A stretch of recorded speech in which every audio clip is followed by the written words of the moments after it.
Well, welcome back, Devils fans. It is your host, Ace, here on Running with the Devils, where we are talking New Jersey Devils hockey all year long. Please hit that subscribe button, smash the like, share with a friend. Thank you very much. And the New Jersey Devils headed into Edmonton last night, looking to finish off the Western Canada road trip with a big win.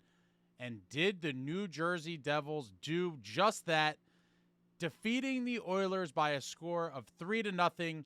Jake Allen with his second shutout on the young season, and shout out to the boys for getting it done. 1-1 on the road trip heading into the final game of the trip, and they made it happen. They pick up points 3 and 4.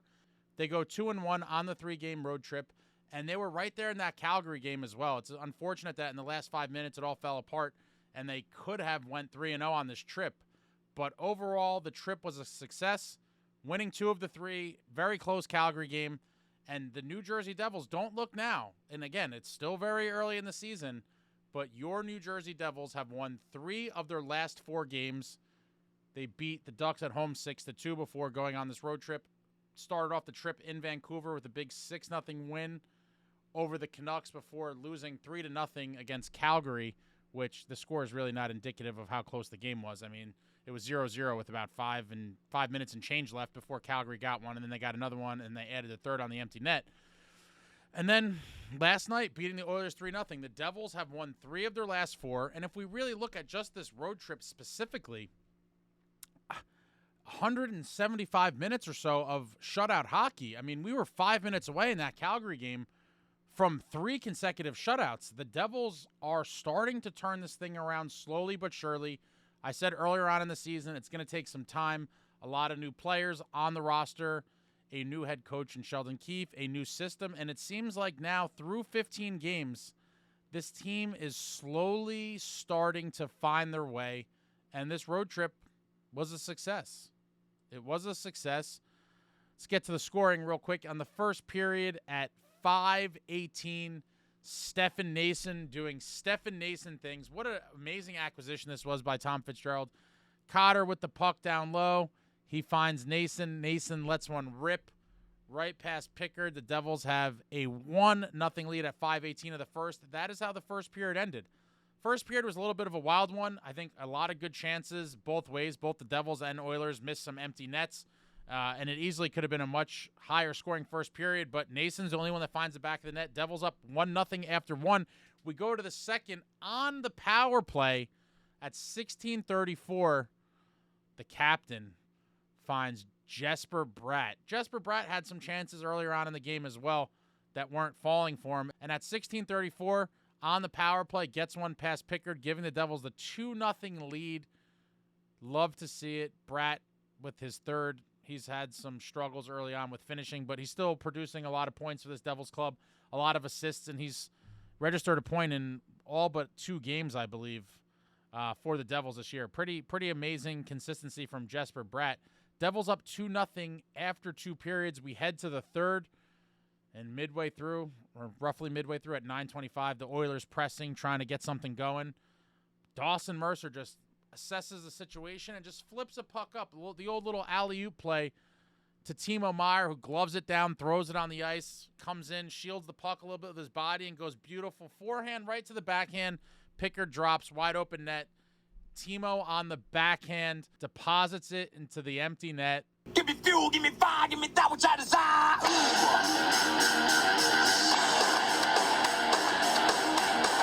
Timo with his 6th on the season, assisted from Mercer, giving the Devils a 3-0 lead.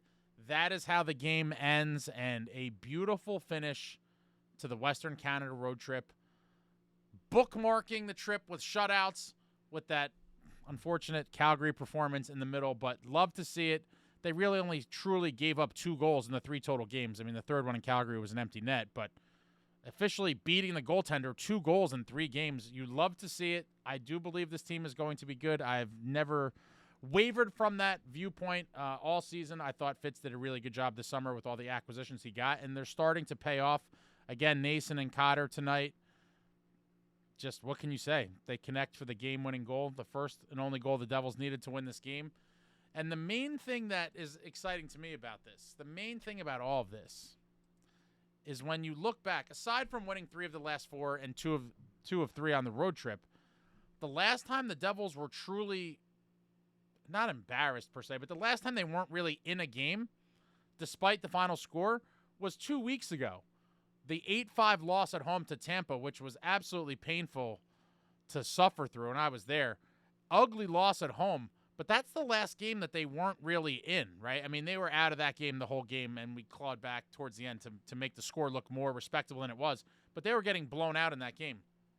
Since that game, on October 24th, they were in Detroit and lost 5-3. I mean, some questionable officiating in that game, I would say, but whatever, it is what it is. But they ended up losing that one 5-3, the 5th goal being on the empty net. The Devils, with a couple bounces going their way or slightly better goaltending, I do believe could have won that game. They were very much in that Detroit game till the very end.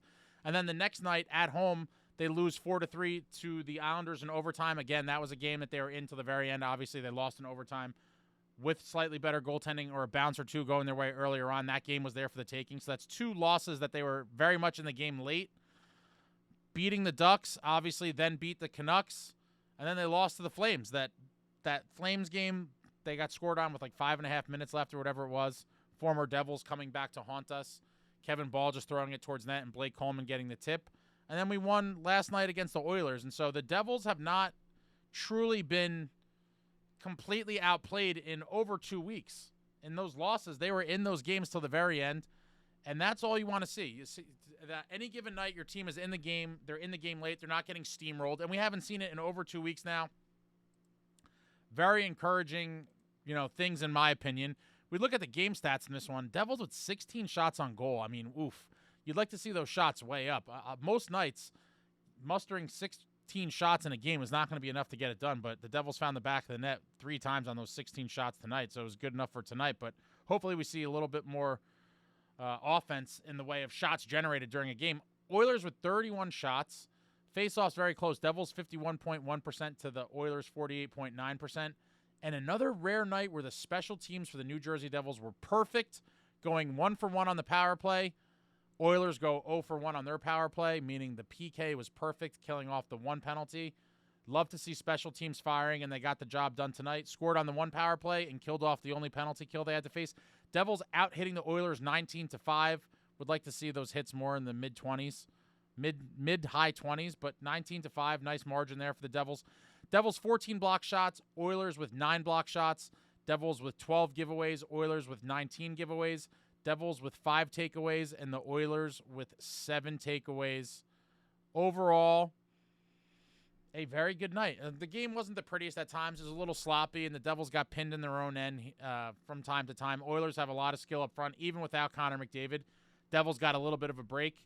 Playing the Oilers without McDavid, obviously, anytime you could play a team without their star player and captain, it's an advantage, and obviously the Oilers would have been a more dangerous team tonight had they had McDavid, but they still have tons of talented players on the roster, and they made it tough on the Devils in stretches, and they withstood the little surges that came, found a way. Allen was sharp, 31 saves on 31 shots. He records a second shutout, and the Devils finish up the road trip with a beautiful 3-0 win, heading home Thursday night against the Montreal Canadiens. I will say I really wanted Markstrom to start the game tonight. I do believe he would have earned a victory as well, and it would have been 3 solid outings for him in a row. Obviously, going back to the Vancouver game, he had a shutout there and a Devils 6-0 win, looked very sharp. And he looked very sharp and kept the Devils in it in Calgary before they gave up that goal late in the game. That was another stellar outing for Markstrom that was wasted due to the unfortunate disappearance of the New Jersey Devils offense during that one. And the boys really left Markstrom out to dry. I wanted to get Markstrom right back in there, following up on those 2 great performances and get him a win in Edmonton. They went with Jake Allen. It's hard to argue with the results. Obviously, he gets a shutout and a win and played great. But I don't like the notion of sitting your guy or your main guy like Markstrom for this long. So his last game was that Calgary loss on November 1st. Assuming he plays the next game at home on Thursday against the Canadiens, that's 5 full days off between starts. I personally, again, you guys all know I'm old school. I grew up in the Martin Brodeur era where he demanded the net regularly. In some seasons, he played 77, 78 games. I understand that's not the league we play in today. But I did think the way the games were set up on the road trip that, assuming Markstrom played well, and he played phenomenal in the first 2 games, that it made sense for him to play all three. We live in this tandem goalie world now where you rarely see guys, get these full strings of games together. But if Markstrom's going to be the guy, and obviously he is our starter, I do think at some point they're going to have to let him really get in the groove and play like 6 of 7, 7 of 8, something like that. And I do feel like some of these Jake Allen starts are forced. I mean, again, props to Jake Allen. Great start for him tonight. Played well. Got us the shutout. But at some point, I do want to see Markstrom kind of take the net and run with it and see him get in a groove.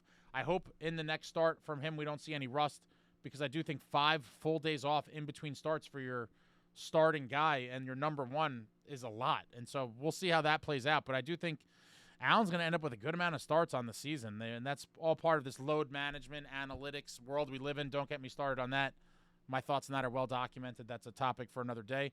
But overall, it seems like the New Jersey Devils are starting to get this thing on track. New coach, new players, new system. It's going to take some time, and they're all starting to gel. Luke and Pesci now have been around for a week and a half, 2 weeks, whatever it's been. Things are happening. The last piece of the puzzle, really, that we're all waiting for is for Jack Hughes to start lighting it up. I do believe if he scored on one of those 2 breakaways in Calgary that the game would have played out differently and we would have won. But for whatever reason right now, he seems like he's a little cold and he's not finishing, and it's unfortunate. I don't know if he's still hurt or if it's, something else. But a lot of people are kind of down on Jack at the moment. I do believe we will eventually see him return to the elite playmaker and scorer that we saw for parts of last season, as well as the 22-23 season when he had his career-high 99 points. Once Jack starts getting it going regularly, and hopefully the rest of the team plays like they have been on this road trip, and we get consistent 60-minute efforts, I believe this team is going to be damn good, guys. I really do. And it's not just my optimism talking. I've said this now for a few months or several months leading back to the summer, that I do believe in my heart that this team is a better version of that 22-23 team. I really do. That 22-23 team set the franchise record with 112 points, went on to beat the Rangers in that lovely 7-game series before ultimately getting mauled by the Carolina Hurricanes. But, the core pieces are all still here. Jack is still here. Timo is still here. Nico is still here. Bratt is still here. A much older and hopefully better, more well-rounded Luke Hughes on the blue line. We upgraded Kevin Ball and John Marino for Brett Pesci and Brendan Dillon. We stole Johnny Kovacevic for nothing. Paul Cotter and Noesen added into the bottom 6. And then obviously Markstrom and net is light years better than anything we had before. And so for me, when I look at this team, I think, why not, why can this team not at least get to the level of that team? Now, we might not see the 112 regular season points. I do think part of that was a function of the Devils kind of being this breakout team that people weren't ready for, and there wasn't a lot of film on them and yada, yada, and maybe we overwhelmed some teams and caught them by surprise. So, will we get 112 points this year? I don't know. Maybe not. I believe we get pretty close. But I do believe this team, once they get in the groove and find their game and play consistently, I believe they are going to be a dangerous matchup for anyone in the playoffs, and there's no reason why this team is not capable of making it to the conference finals. I really believe that with this personnel, the sky is the limit. I do have some concerns about the fourth line now, being that Lazar is probably out long-term. Bastian's going to be out for who knows how long, so we're going to have to see how that all develops.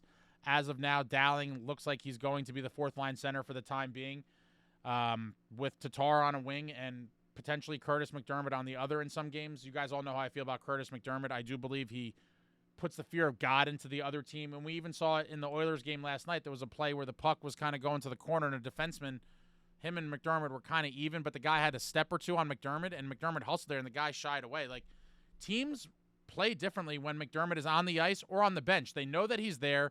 They know what he's capable of doing, and people play a little bit more timid, and I think you want to put that kind of element into the other team's head. It could only benefit you, and so I'm a huge Curtis McDermott fan and proponent of him playing. Again, I don't know if we're going to see him every game, but I do hope we see him in a lot of games going forward. And the fourth line could be a rotating kind of door for the time being. I don't know what the answer is. We'll see how, Dowling's looked okay in the few games that he's played thus far. I'm not calling for him to be replaced or anything like that. I just don't know that he is going to be the viable answer long-term, but these are all things Fitz is going to have to figure out in the upcoming weeks. Decimated with injuries again. I guess it's somewhat fortunate that they're, bottom 6 guys as opposed to top 6 guys. I mean, bottom 6 guys are a little bit easier to replaced than your star players in the top 6. But either way, dealing with injuries again after last year's injuries, it's happening to us again. Hopefully we stay fairly healthy and we don't see any more injuries because once again, here we are talking about who's the next guy on deck or who could we possibly go out and trade for because of injuries. And it's really unfortunate. But let me know what you thought about this game in the comments. Let me know what you think about anything I said in this video in the comments. Anything, everything, Devils hockey, throw it out there in the comments. But the boys go and do what they had to do. Win 2 of 3 in Western Canada, bringing home 4 points. It's unfortunate we couldn't get that Calgary one, but they fought, kept it close to the very end. But 4 of 6 points with 2 shutouts, 1 for each of Markstrom and Jake Allen, returning to the Rock Thursday night to host the Canadiens in what is a huge game and one that they have to win. They cannot lose to teams like Montreal on home ice. It can't happen. They got to keep building and building, and hopefully we could see, a few more wins rattled off in a row before we lose another one, and just keep kind of building on the good feelings and the good play that we've seen for the past couple weeks. Like I said, the last time they were truly out of a game was over 2 weeks ago in that Tampa Bay debacle. But I will talk to you all soon. Throw it all out there. I'll be back with who knows what. There's always things in the works, guys. There's always things in the works, and I can't wait for Thursday. Can't wait. Maybe I'll go. Maybe I won't. It'll probably be a game day decision, but we'll be jacked to watch it regardless, whether I'm there or at home. And that's it. That's all I got. Like, comment, subscribe, and all that jazz. Until next time, friends, let's go. Devils.